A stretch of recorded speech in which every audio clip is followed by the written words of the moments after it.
हो भेज के ईडी सीबीआई करत बरजोर बाड़े हो भेज के ईडी सीबीआई करत बरजोर बाड़े साहेब चंदा चोर बाड़े हो तनिका अनपढ़ तनिका जाहिल थोड़े थोड़ बाड़े साहेब चंदा चोर बाड़े हो तनिका अनपढ़ तनिका जाहिल थोड़े थोड़ बाड़े साहेब चंदा चोर बाड़े हो। कैसे चंदा चोर बाड़े? अरे बीफ कंपनी आके कई के ब्लैकमेल हो चंदा दो धंधा लो पे कैल तालमेल हो बीफ कंपनी आके कई के ब्लैकमेल हो चंदा दो धंधा लो पे बैठल तालमेल हो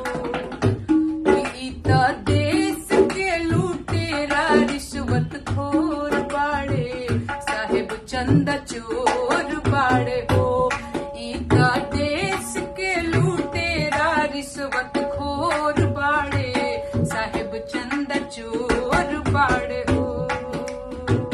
देश में कोरोना के जब आफत आईले साहेब तब आपदा में अवसर भुनैले देश में कोरोना के जब आफत आईले साहेब तब आपदा में अवसर भुनैले हे वैक्सीन वालन के कमाई के ना और छोर बाड़े साहेब चंदा चोर बाड़े हो।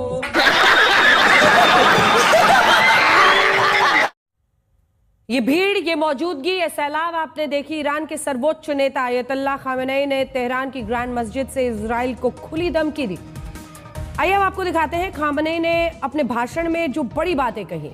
दुनिया के मुसलमान एकजुट हुए तो अल्लाह की ताकत जुड़ेगी, दुश्मन हारेंगे। वो दरअसल कोशिश ये कर रहा था कि तमाम मुस्लिम देश जो इस वक्त बिल्कुल बेरुखे हैं इस पूरे जंग को लेकर, जो ईरान का साथ नहीं दे रहे, वो उनको किसी तरह से अपनी तरफ करने की कोशिश कर रहे थे। ऐसे में साफ है क्योंकि वो तमाम मुल्क प्रभावित नहीं हो रहे हैं, उन्होंने धर्म का इस्तेमाल किया। कहा अगर हम एकजुट हुए तो अल्लाह की ताकत जुड़ेगी। मुसलमानों में दरार डाली जा रही है। मिडिल ईस्ट में हमारे दुश्मन खड़े हैं। हर देश को हमलावरों से अपनी हिफाजत करने का हक है।